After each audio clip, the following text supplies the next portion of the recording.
Now I'd like to talk about dynamics. Dynamics are the difference between loud and soft and everything in between. Dynamics are just as important as the notes, and composers use them to let you know the mood or a feeling in the music.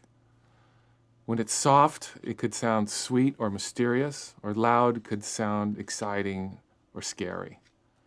Let me play you some quarter notes using dynamics that start soft and go to loud, and see if you can hear the difference in the character of the music.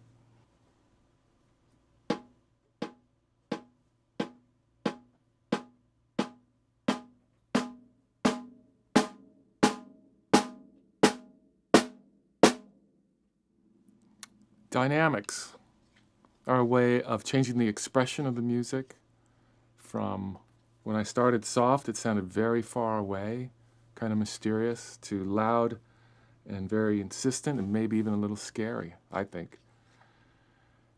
Remember, dynamics always need to be paid attention to fit in with your colleagues, your friends in the orchestra. You don't want to stick out, but you don't want to play too soft that you don't get heard either.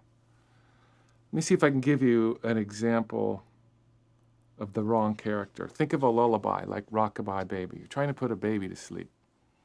You wouldn't play it like this.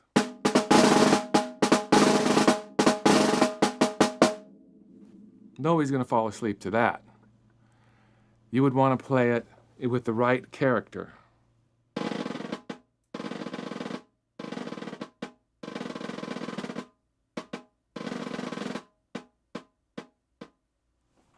Gentle. So remember, dynamics, just as important as the notes on the page.